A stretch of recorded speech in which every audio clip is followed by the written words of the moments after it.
There we go. Okay, great. Welcome everyone.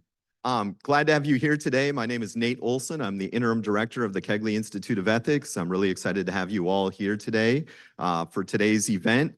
I'm happy to have the Black Faculty Staff Association as a co-host of this event with us, and also Campus Programming as a sponsor, who are helping provide these lunches for people over here too. So make sure you grab a lunch if you didn't do that already, but thank you, and let's give a round of applause to our co-sponsors of this event too.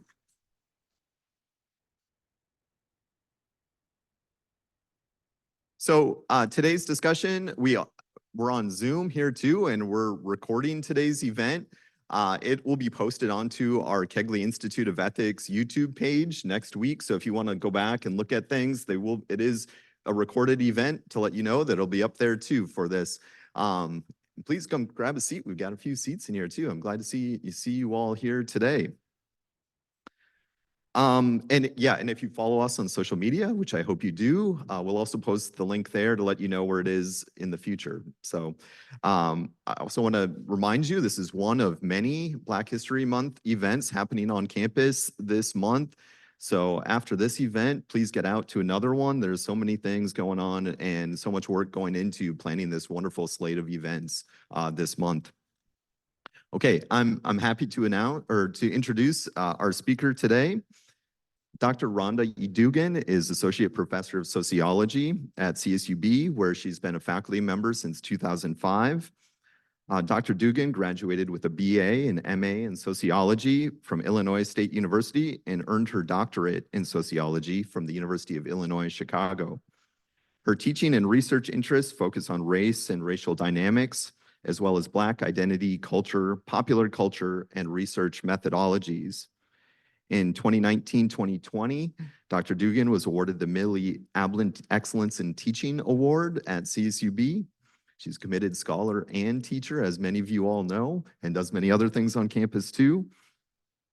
She's scholarly publications in the Journal for the Scientific Study of Religion, Contemporary Sociology, the Encyclopedia of Social Problems, and a book chapter published in Sustaining Faith Traditions, Race, Ethnicity, and Religion Among the Latino and Asian Second Generation. This semester, Dr. Dugan is serving as the KIE Institute of Ethics Programming Fellow. Please join me in welcoming Dr. Dugan.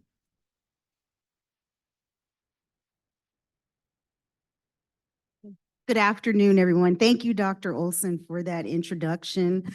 Before I get started, I want to give again my thanks to the KIE Institute of Ethics, particularly Dr. Olson, Tricia, and Crystal.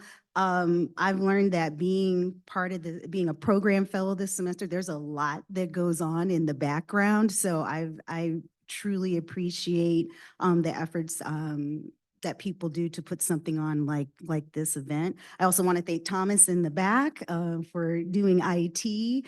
I want to thank Ed Webb, who was also helpful in setting up the room and getting the dynamic together, and other folks that take part, in student union staff. So I think I'm going to take this out of the mic because when I teach, I'm a pacing, walking kind of person. I don't know if that messes up Zoom or not, but I feel more relaxed and in the zone that way. So just also, I'm happy to be here today to share with you some preliminary findings about an ongoing research project that I'm collaborating with some of my colleagues here at CSUB, Dr. Serena Roberts in special education, Dr. Tracy Salisbury in ethnic studies, and Dr. Jate Ma in counseling education. So I'm going to share some of our preliminary findings about one segment of a larger project about the experiences of Black students here at CSUB. So this title, if you do qualitative research, you'll understand how you come up with titles and section headings because you take it right from the voices of your participants. And this was a quote from one of the students we interviewed, and it said, because it's really about finding your people. And what does it mean to find your people on campus? What does it mean to be seen on campus and maybe not seen on campus? We'll talk about that too, based on some of the comments that our participants, our students talked with us about. So to give you a little bit of the origins about Why this project and why now? My colleagues, my dear friends, my support system, I'll even say that, especially during the pandemic, we would meet as a support group, a research group, and talk about anything and everything that was going on during that time. And we often talked about, I wonder what's going on with our students, right? We were so disconnected from our students, just all of our students, regardless of background. But in particular, we were concerned about Black students on campus and what happens when those connections that had been built prior to the pandemic had basically been disrupted, interrupted, dissolved, right? And so we wanted to find out not only what were their experiences in the middle of the pandemic, but just overall, what are your perceptions, experiences about being a student here at CSUB? Am I pressing this correctly? And the reason why we were concerned, because it's a very small population of Black students on campus. And so I pulled well, it's a qualitative project, but I got a little bit of numbers here to get us started.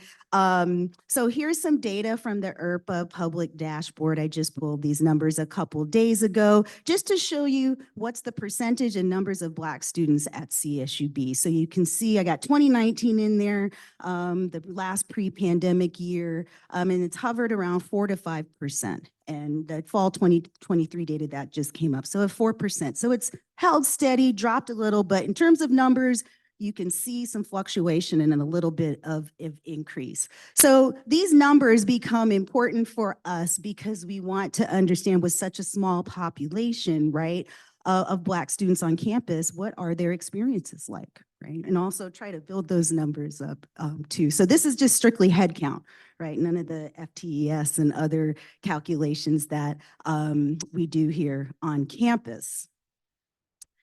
So in setting up this study, we had to look at what are the experiences of Black students and Black student life in higher education in general.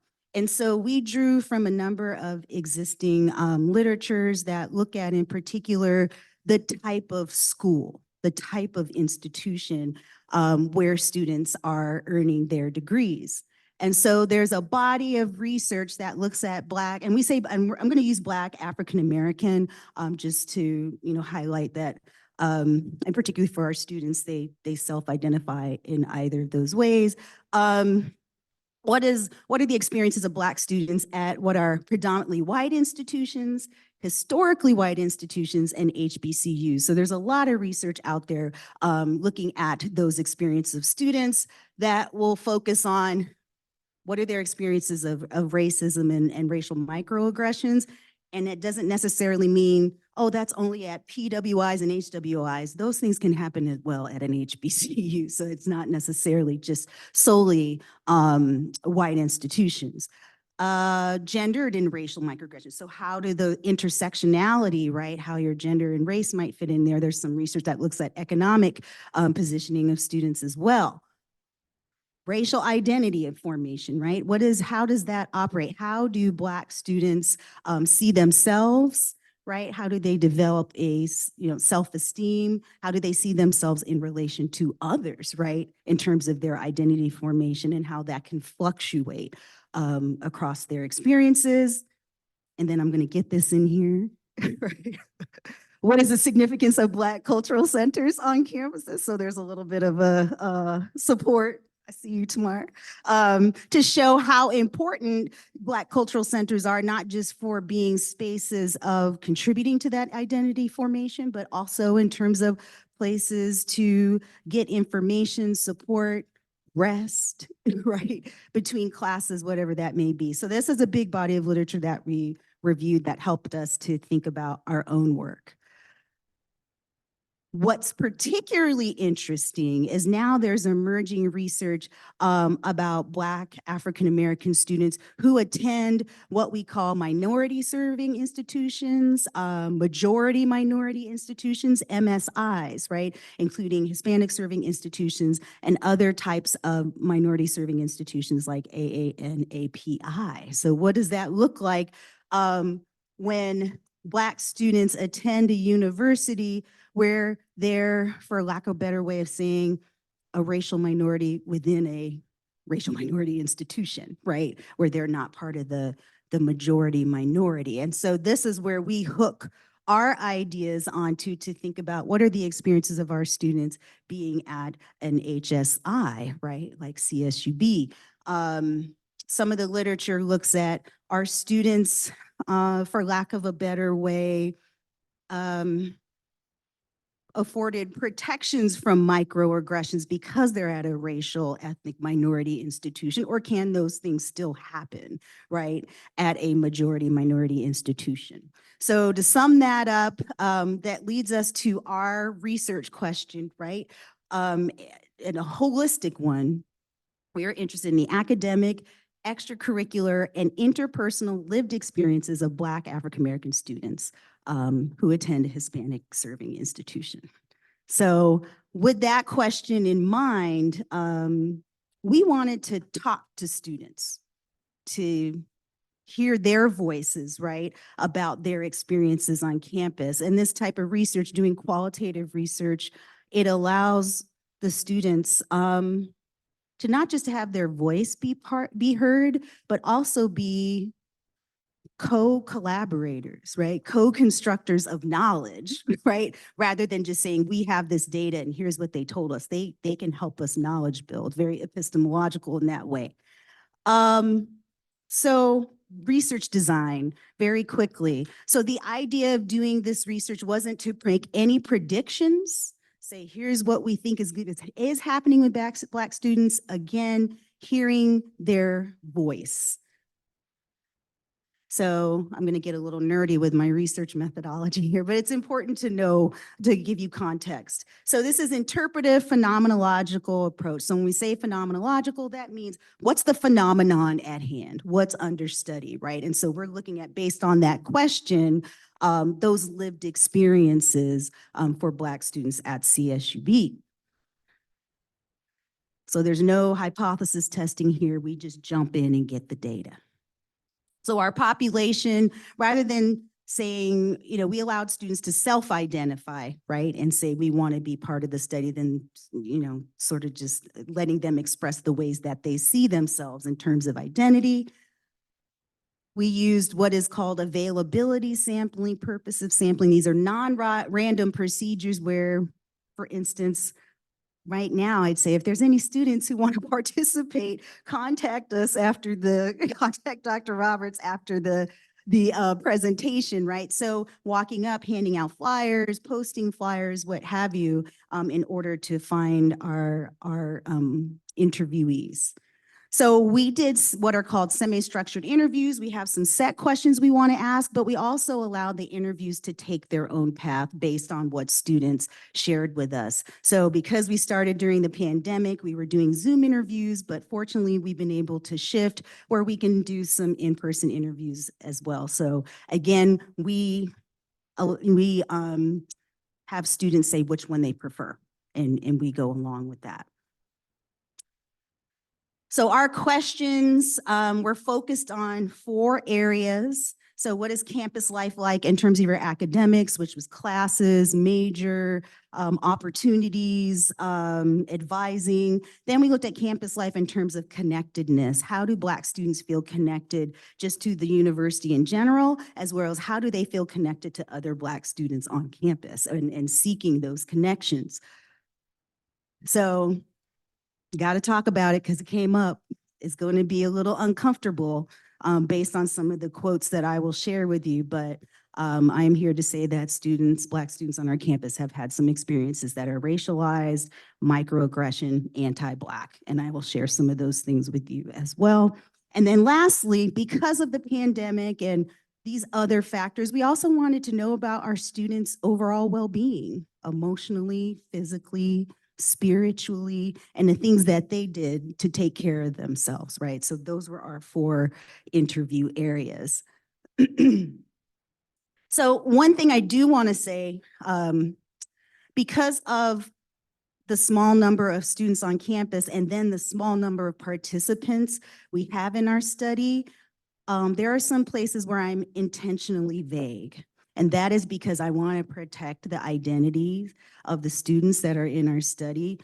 It is conceivable that if I were too specific, you could figure somebody out, right? So I'm trying to keep it a little bit broader and not even really get into specific majors of participants, but say, yes, they're in NSME or they're in A&H or they're in SSE, which is where our interviewees have fallen. We haven't had anyone from BPA, so that's a shout out. We need to get some folks from that area, right? So, and I also use pseudonyms to enhance that protection, but there are some cases where you'll see I won't even, when they use him or he or she, I put professor or student. So that's intentionally vague to protect identities of our interviewees.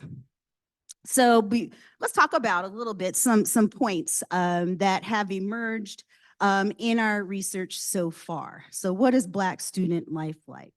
Well, academics, the students that are in our study, they're doing well, right? We have students, as I mentioned, coming from different schools. They have in addition to getting their classes, some have struggled a little with advising, but for the most part have gotten their classes that they need. They are seeking opportunities for internships, mentorship, things like that. But overall, students are doing well, the ones we've talked to. And so this is a quote from a student that says, mentorship is what keeps you going. So our students, not just in terms of academic mentorship, but also mentorship from individuals on campus, right?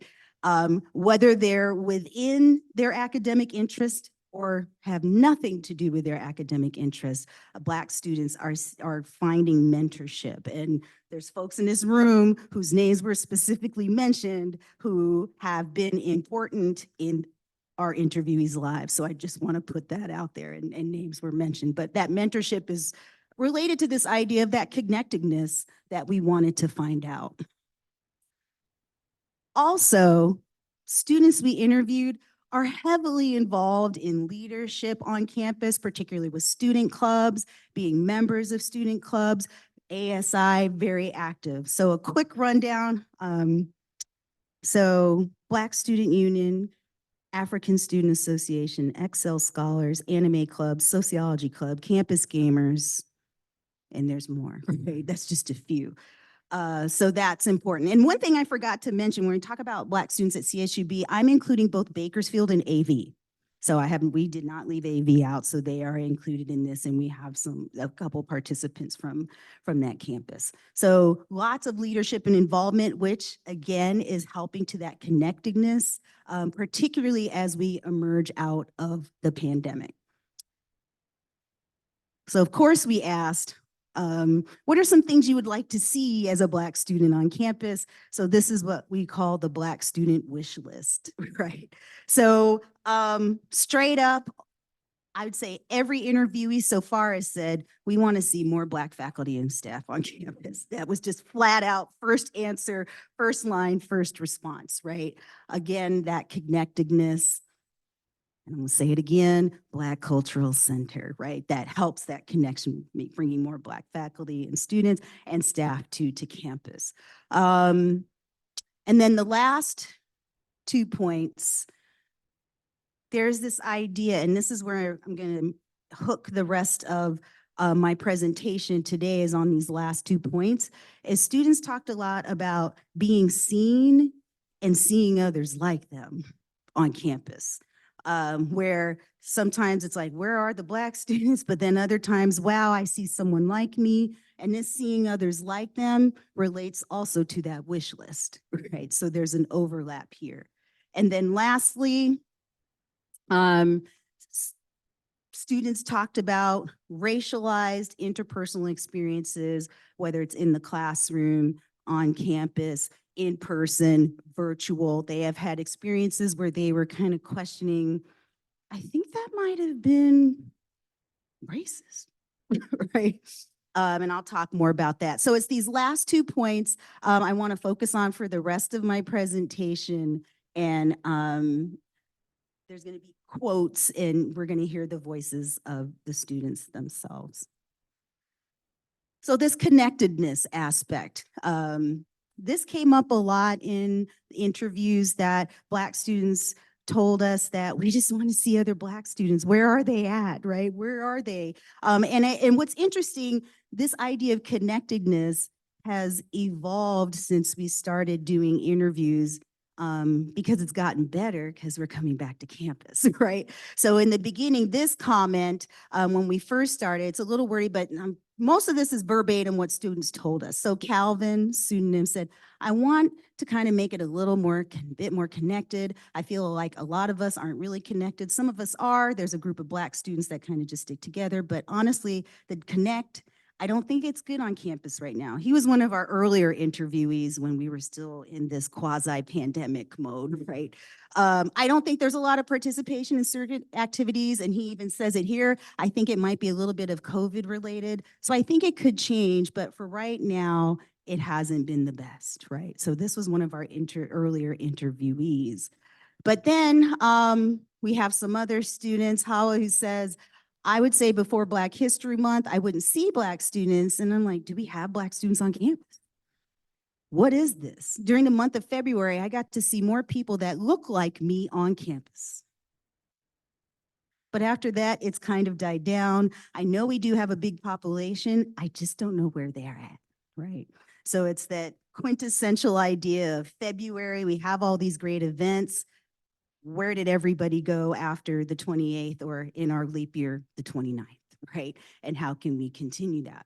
Another student, Simarine, said, she had this vision, let's interact, let's build up our community. I see you and we see each other. We can't build a community if we're not in communication.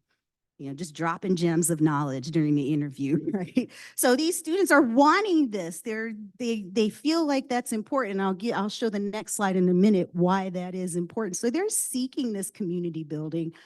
So this is the idea of trying to become visible on campus, right? And what that looks like. Another interviewee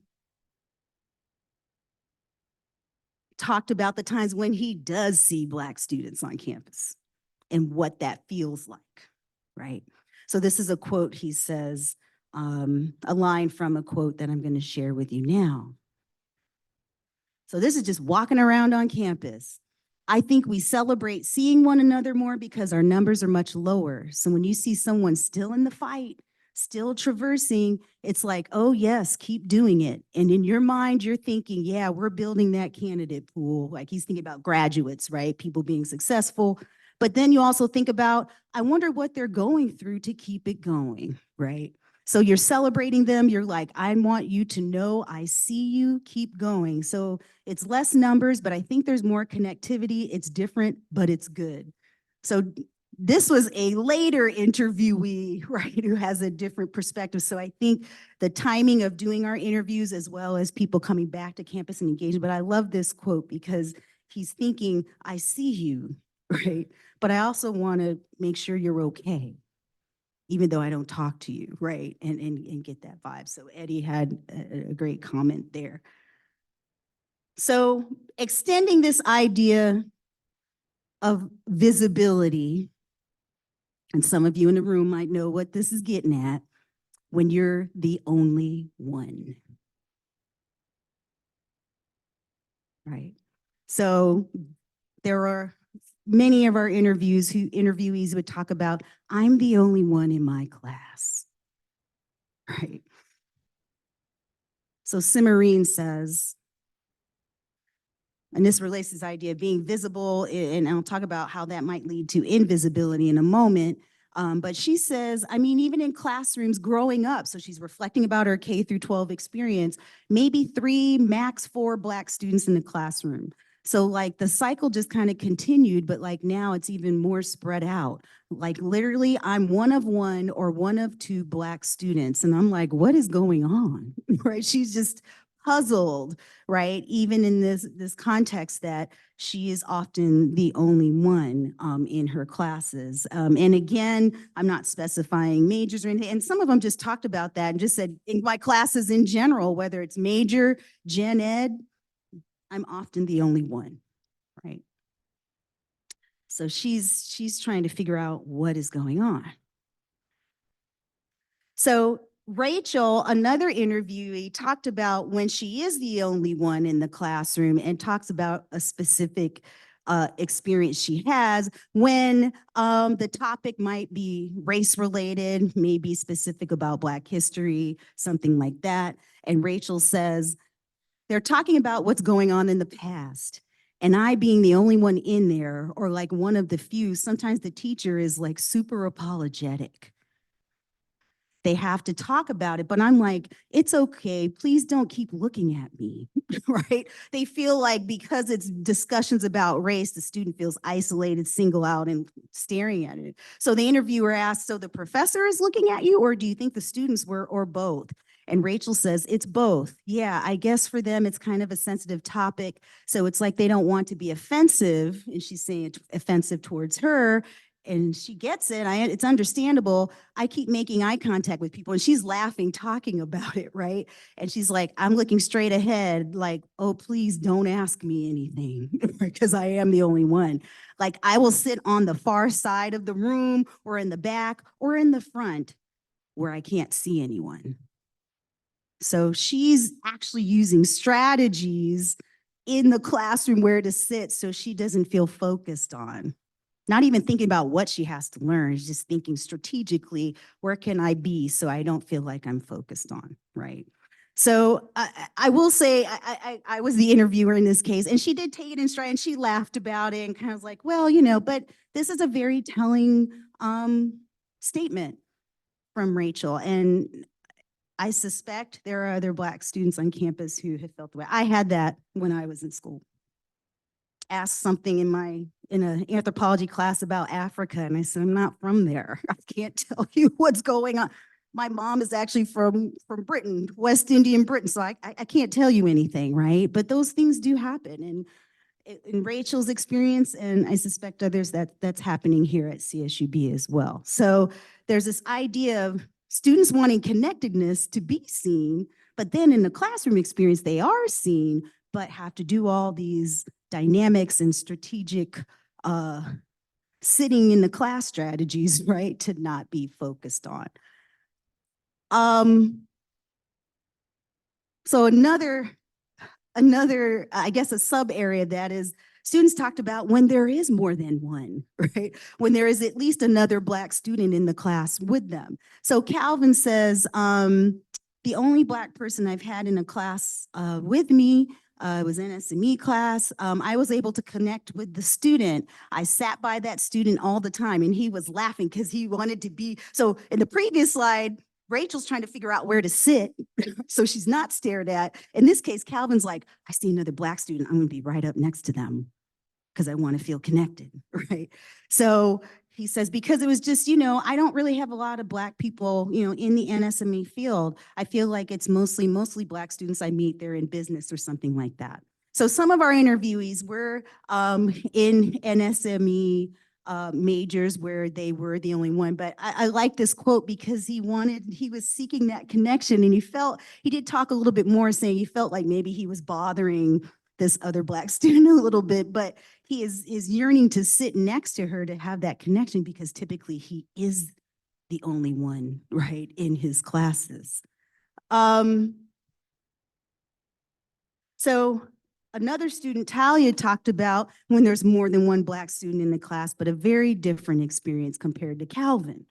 So Talia says, and I love this, and bra here doesn't necessarily mean the professor was a male man, but she said, so I was like, bruh, we're not the same thing. We legit look different. I wear dresses and my friend legit wears sweats and t-shirts, and we have different hairstyles. I don't know how you can get us mixed up.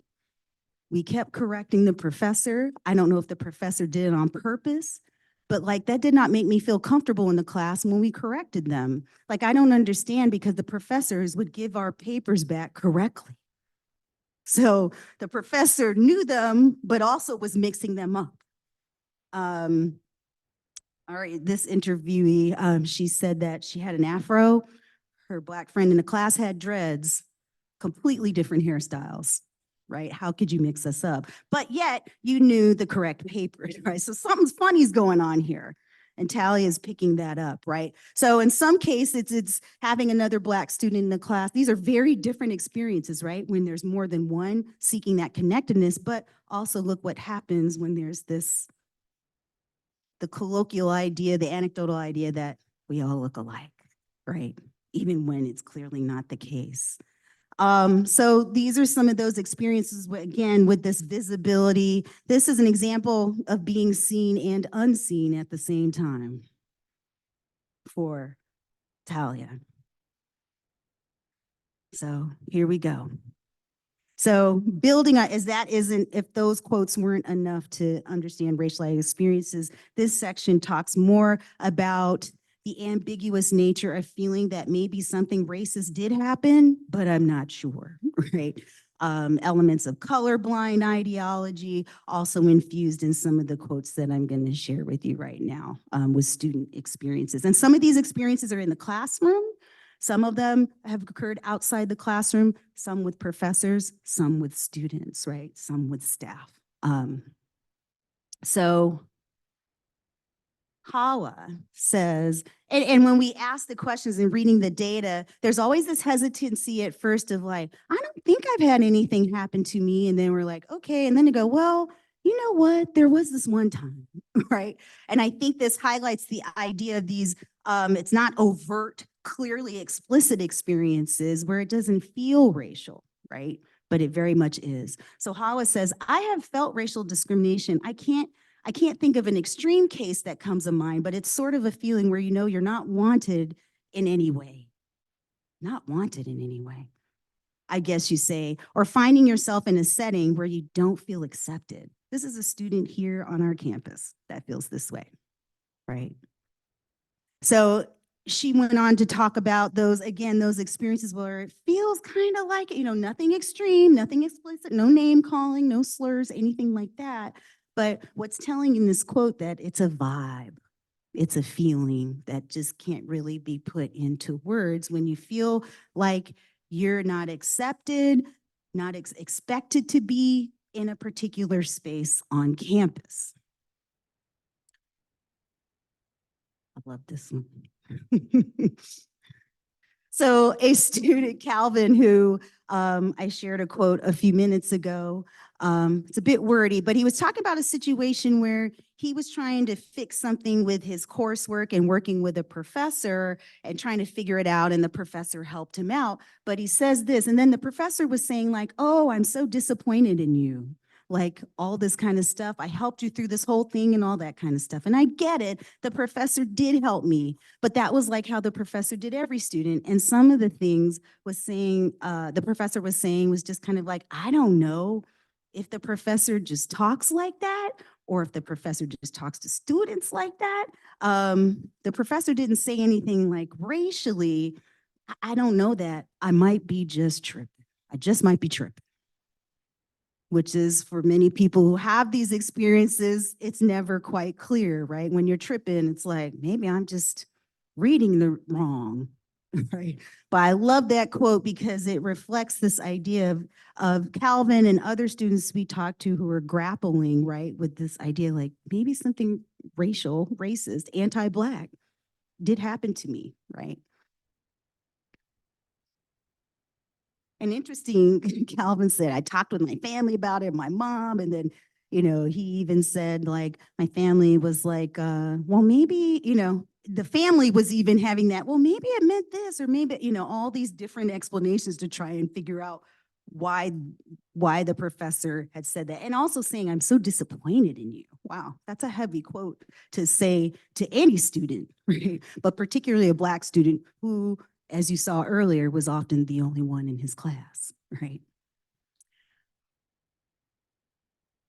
So Diane, and so as I mentioned earlier, some of our students are heavily involved in club leadership. Again, it's just a feeling. There it is again, some kind of feeling. They were talking about flyers getting printed and said, I assume because the flyers have all these colors and bright colors and all that. So she's looking at other club flyers. And then she says, when I come in with my flyer, it's like, oh, well, we don't want to use up too much ink for the background. So it just makes me feel discouraged. it discourages me. And I think the person says it to discourage you too. Oof. So again, as our students are in these, Black students are in these positions of leadership and trying to do things. And we talked more, I did this interview as well, and we talked more about it. And she was just puzzled, right? And trying to figure that out. And she's like, this is political, and we had this discussion and more, but I think those last two sentences that she feels discouraged and the intentionality of that discouragement, at least in her experience, her perspective, right? And trying to do some things for her club.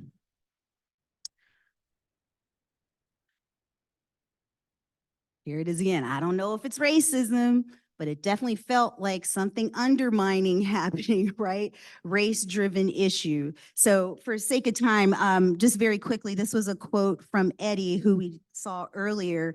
There's a longer quote, but just to sum up, he had talked about where he felt that he talked to other club leaders and felt like some of the experiences that he had in his leadership position that other club leaders did not experience, right? And felt like something was happening to undermine the work that he wanted to do, right, in terms of the club. So do we have time? How much time do I have? Should I stop it for questions, right?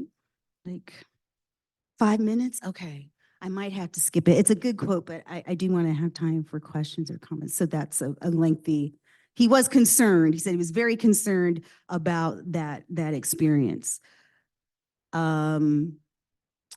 Eddie also talked about when he was on a Zoom call and someone had said to him, can you turn the light up where you're at? I can't see you. Or smile, I can't see you. On a Zoom call, right?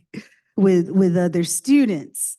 So the interviewer had asked, he said, and I just looked at him. And so the interviewer had pressed well, what was the look? We got to get it on the recording of what that was. And he said, I just gave a look of disapproval because if you engage it, it gives them power. But if I just shut it down and give the look, I'm like, you're not intelligent today, are you? And then they'll get it and they go, oh, my bad, bro. I'm sorry. I was just joking. No, you're not joking. What you're doing is perpetuating a negativity that could hurt me, not you. You're you're in the setting of higher education. Why would you stoop to that level? What you're doing is perpetuate a negativity that could hurt me, not you. He kept saying that idea, right? So he's questioning why someone who would be his peer, a student peer, oh, I'm just joking. And that happens a lot, right? The literature shows and even anecdotal experiences of probably many of you in the room where that retraction of I'm just kidding, I'm just joking to highlight what happened here. So smile, I can't see you. Okay.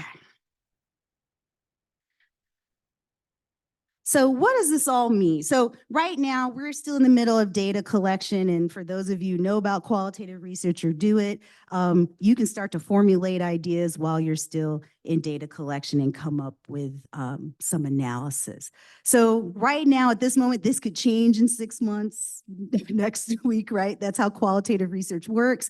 But in terms of those last 2 points about Black student life, focusing on seeking connectedness and experiences, these racialized experiences I've shared with you, there's this weird paradox of by becoming more visible, Black students we've talked to are becoming invisible. This is a bigger idea, right?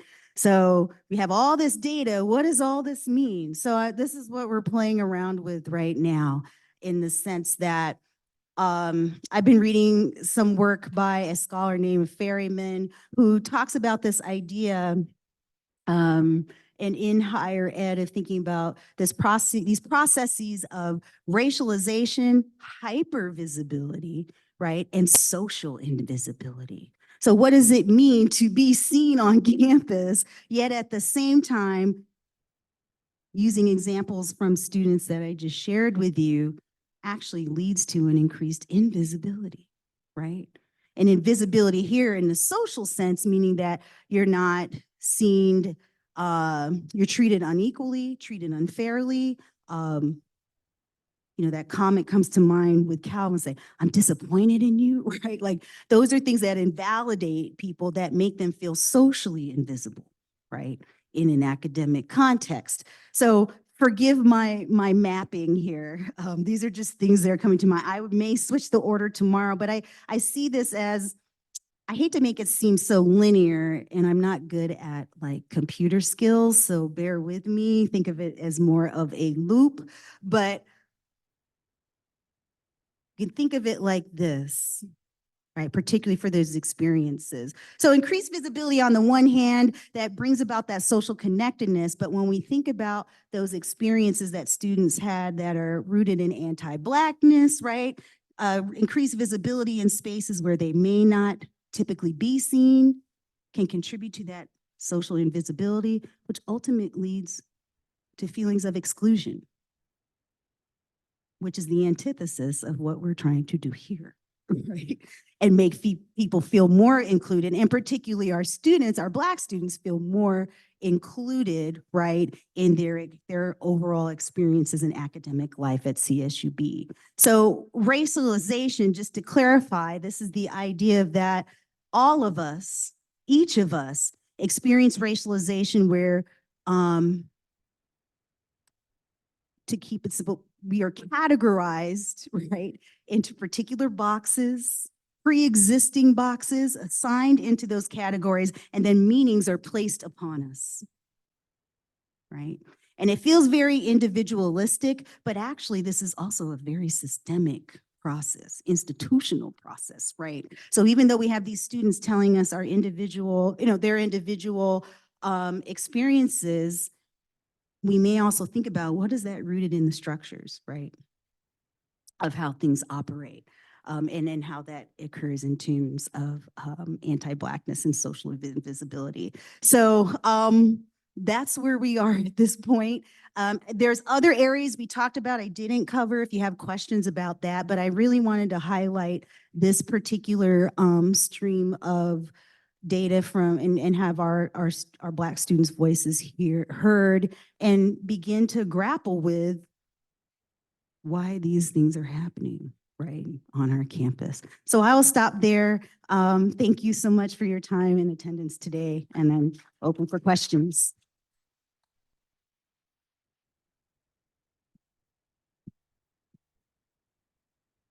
Yeah, or this, okay. So there's setups on the side. So are there any questions? Or there's one over there. Yeah. There's two on both sides. So there's mics on both sides.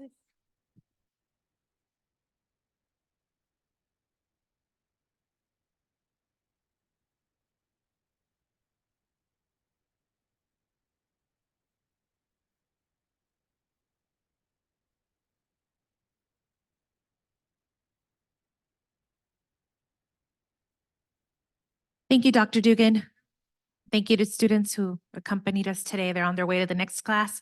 Dr. Dugan, could you talk specifically about, if possible, this in relationship to an HSI? There's a lot written about HSIs, a lot that we're thinking about in terms of anti-Blackness in HSIs, in terms of the data, in terms of student perspectives. Where does that, what does that look like here? That's a very good question. Like a lot of So- the experiences coming from folks that may identify as Latinx. Right. So to clarify, are you looking to see like what are institutional steps that can be done, or what? From the data. From like the data, from yeah. your And you're welcome. Thank you, Dr. Cisneros, for your question. Based on the data we have so far, there were some students who talked about, like, if we think about scholarships, for instance, right? Or opportunities where they may be tied to the distinction of being an HSI, right? And I recall one student asking like, well, it's open to everybody, but should I apply for that because it's a Hispanic-based scholarship, right? So I don't think, right now, I don't think our students are thinking we're at an HSI. Nothing came out explicitly like I'm at an HSI. And I thought, because it's a minority serving institution, my experiences would be better. Nothing like that. But there were instances where they talked about those things. And one student said, I applied, even though it was designated because it was technically open for everybody. But I think it is an interesting question you're asking and one we're paying attention to. A study that I had cited earlier by a sociologist that's at UC Merced did a similar study looking at what are the experiences of Black students at an HSI like Merced, and similar patterns emerge where they were experiencing anti-Blackness as well. So it brings up this question, a number of questions, but the larger question is that even though the context might be focused on bettering opportunities, experiences, it doesn't negate the fact that other groups of color can have a negative experience when the institution itself is focused on students of color, if that makes sense. Yeah, yeah. I hope that answered your question. Okay. Yeah, Yeah. Dr. Dugan. Yes. Could you talk a bit about the anti-Blackness thing in terms of where it's coming from, who's feeling it, what is the source? And then the second part of my question would be, can you kind of boil this down to a few takeaway bullet points? Is that possible?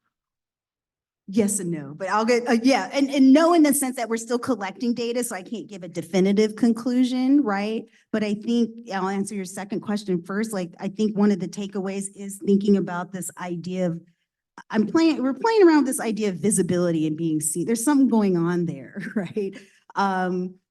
That I just think the irony of that. I think as we do more interviews, we can maybe press a little bit more for students to think about that. But in terms of anti-Blackness, are you asking like, where do you think it's coming from? Yeah. Or who's feeling it, or where is it coming from? I don't understand right. that. How does that factor into the interracial relationships? In the so I think some of the comments and the students they're talking about, because it's not explicit and they're grappling with this idea, it feels to them, so it's not explicit like we might see in, well, I was gonna say Jim Crow era, but even contemporary, we see explicit examples of anti-Blackness. But I think the interesting dynamic here is not so clear cut, but our students are feeling this is still related. This is happening to me because I am Black. Okay. Right. So if you have two students in a class that look different, right, in all sorts of ways, but are still Black, right, those students are thinking like this has something to do with me and who I am and what I look like, because what else would it be from their perspective, right? So this summation isn't, it's not necessarily, this is just what we think. So going back to what I said earlier, these are our ways of, developing knowledge, co-constructing knowledge. So based on the analysis of interview data, we're seeing like students are highlighting that this is happening to me, I think because I'm Black, right? And nothing about, and students we interviewed, they're doing well academically, right? So it's nothing about, to say that I'm disappointed in you, I think to say to any student actually is quite appalling, but in particular for this student, because he's the only Black student in many of his classes, he was trying to figure out, like, does that have to do with me, right? Okay. And my identity? So I don't know if that answered your question. That's fine. Thank you. Okay, you're welcome. Thank you. Yes, hi, Dr. Dugan. Hi. Thank you for the presentation. Appreciate it. You're welcome. My question is here. What ideas can you give us to help us combat this DI institution, people not understanding what's really going on? Because, I mean, my research come up, we got students, 50% of total US student enrolled, 35% of students suspended. It's Black, because they enroll. A lot of people that's not African-American or people of color don't understand the dynamics of the situation. But the statistics do not lie. Mhm. So what ideas can you give us to help combat this situation to where students can feel included? Because a lot of Right. students come to me, I mean, just cause I'm an elder Black man that's in school. Right. And I be cool with, a lot of them don't even come to the campus, but they take class online because they feel like they're not part of the community. Right. You know, I'm very outgoing. But a Mhm. lot of people are not. Are you, Thank you. Cedric? You're outgoing? I'm just playing with you. Thank you. I appreciate it. So some ideas on how we can address this issue. Well, it's multi-pronged because our students, we're talking about this happening with professors, staff, and their peers, right? So I don't think there can be a blanket, uh, you know, uh, resolution, right? Being a professor, I mean, I think that each of us can always do the work, right? Just broadly speaking, to treat all of our students with respect, right? A lot of our students are vulnerable, especially during and after the pandemic. And your point about taking online classes, one, I hope hearing things like this will help. Just to hear the voices themselves, because I think oftentimes it's just like, oh, that student. That's why Calvin said, maybe I am tripping, right? But I think hearing these coming from students, and we're here, and these are our students here, that should be enough of a wake-up call to figure out what to do, right? So we can do the things like, is there training available, all of those sorts of things that can be helpful. But I also think that just